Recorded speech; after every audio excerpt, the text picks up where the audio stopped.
계속해서 창세기의 말씀을 묵상하고 있습니다. 오늘 본문은 두 개의 족보를 중요하게 다루고 있습니다. 야곱의 족보와 에서의 족보입니다. 이 족보의 말씀을 통해서 하나님께서는 누구신지, 또 말씀은 내 삶에 무엇을 교훈하는지 은혜 나누기를 원합니다. 오늘 본문에 등장하는 하나님은 첫 번째로 약속을 성취하시는 신실하신 분입니다. 야곱은 에서에게서 장자권과 축복을 빼앗은 후에 외삼촌 라반의 집으로 떠나게 됩니다. 그런데 이 장면을 서술하며 성경은 야곱이 동방 사람의 땅으로 떠났다라고 말합니다.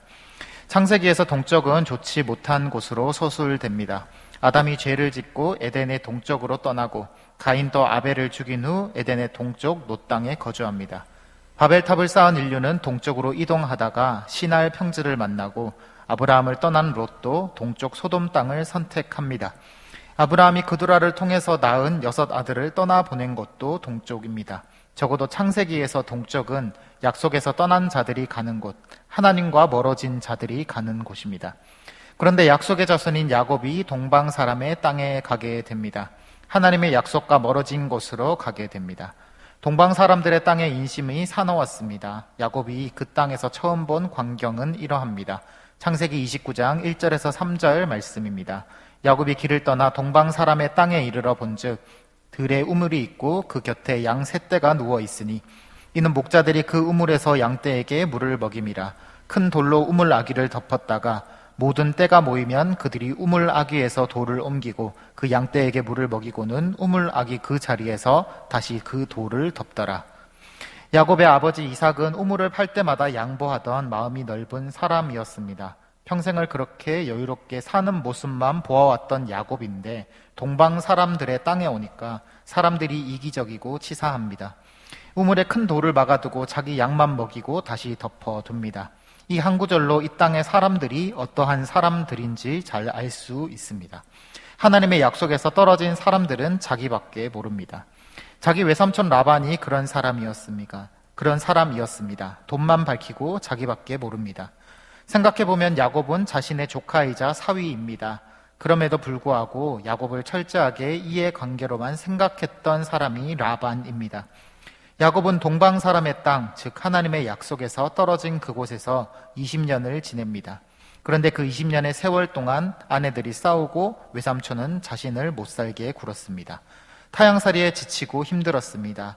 약속에서 떨어진 동쪽으로 간 자들의 운명과 야곱의 운명은 궤를 같이 하고 있는 것입니다.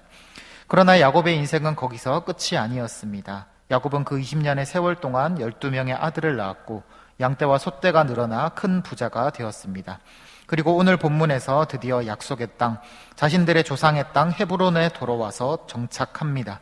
그리고 에서의 족보보다 야곱의 족보를 성경은 먼저 싣고 있습니다. 신실하신 하나님은 야곱의 인생이 폭풍 중에 있을 때도 그를 단단히 붙잡고 기어이 약속을 차근차근 성취하고 계셨습니다. 미처 야곱이 인식하지 못하고 있을지라도 하나님께서는 항상 그를 기억하셨습니다. 믿음의 교우 여러분, 하나님은 신실하신 분입니다. 우리 인생도 야곱처럼 어렵고 힘들 때가 있습니다. 어쩌면 하나님이 보이지 않는 것 같을 때도 있습니다. 지금이 그런 때인 것 같습니다.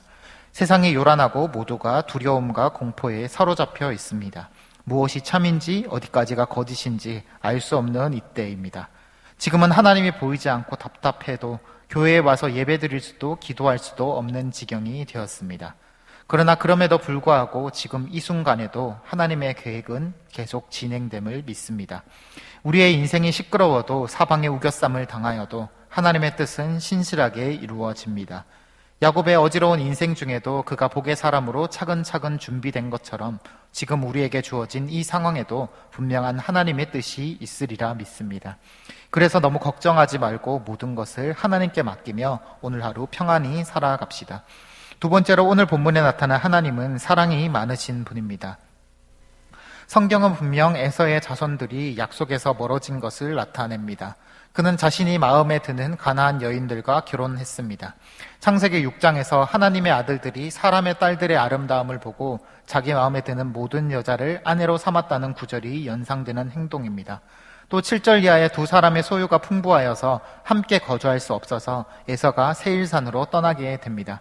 아브라함을 떠난 롯이 생각나는 대목입니다. 분명 성경은 에서를 향해서 부정적인 면을 묘사합니다.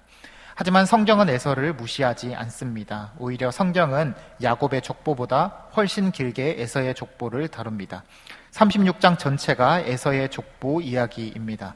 야곱의 경우는 아들과 처와 첩의 이름만 나열되었을 뿐인데 에서는 세세한 업적과 에피소드도 족보에 함께 포함시킵니다.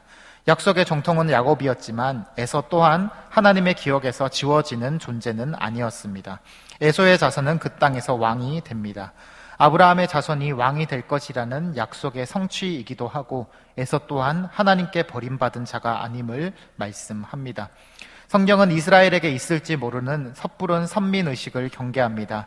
신명기 23장 7절 말씀입니다. 너는 에돔 사람을 미워하지 말라. 그는 내 형제임이니라. 하나님께서 말라기에서 내가 에서는 미워하고 야곱은 사랑하였다라고 말씀하신 분이지만 정작 이스라엘에게는 에돔을 미워하지 말라 하시는 분입니다. 하나님은 사람을 버리고 벌 주시기를 원하시는 분이 아닙니다. 아무리 작은 자라도 에서같이 약속을 경히 여기는 자라도 아끼시고 사랑하시는 분입니다. 타락한 니느웨 같은 도시도 죄를 뒤집어쓰고 회개할 때 심판을 거두시는 분, 돌아온 탕자를 위해 살찐 송아지를 잡으시는 그 아버지가 바로 우리 하나님이십니다. 이런 말하기 정말 조심스럽습니다마는 지금 참 무서운 시기를 보내고 있습니다. 사람들의 공포심이 어떤 대상을 향한 징후로 표출되기도 쉽습니다. 지금은 그 대상이 지금껏 교회를 힘들게 하고 괴롭히던 이단이어서 다행이다라고 잠시 생각도 했습니다.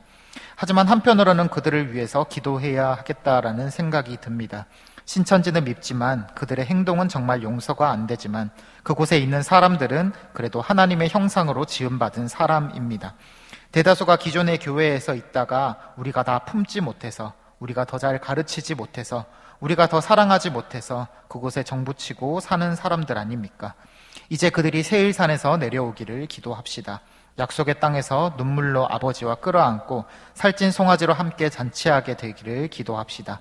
탕자와 아버지를 비난하는 큰아들처럼 삐죽이지 말고 오늘 하루만큼 우리 조금 넓은 마음으로 신천지 안에 있는 그들을 위해서 함께 기도합시다. 그들이 이번 사태를 통해서 그 집단의 허구성을 깨닫고 참 진리 안에서 자유할 수 있도록, 또한 우리 한국교회도 그들을 품을 수 있는 사랑을 달라고 진리의 말씀을 바로 붙잡을 수 있도록 우리 함께 기도합시다.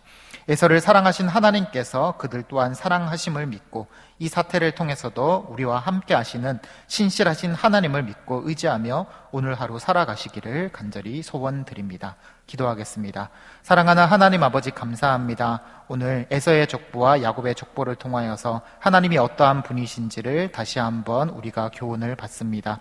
사랑하는 하나님 아버지, 야곱을 기억하시어서 야곱을 향한 인생의 계획들을, 하나님의 약속들을 신실하게 실천하시는 그 신실하신 하나님이심을 우리가 믿고, 그 약속에서 소외되었던 에서조차도 하나님께서 사랑하시고 그를 기억하셨던 그 마음이 넓으신, 사랑이 많으신 하나님을 믿으며 우리가 지금 앞이 보이지 않고 캄캄한 상황 가운데서 우리가 걸어가고 있지만은 이 상황에서도 우리를 도우시는 그 신실하신, 사랑이 많으신 그 하나님을 믿고 의지하며 살아갈 수 있는 오늘 하루 되게 하여 주시옵소서. 코로나 바이러스로 고통받고 있는 모든 성도들, 모든 사람들, 하나님 이 두려움 가운데서 빨리 벗어날 수 있도록 하나님 도와주시고 지혜해 주시고 이 상황 가운데 함께하여 주시어서 우리가 지혜롭고 슬기롭게 이 상황 잘 극복할 수 있도록 하나님 함께하여 주시옵소서. 감사드리오며 예수님의 이름으로 기도드리옵나이다.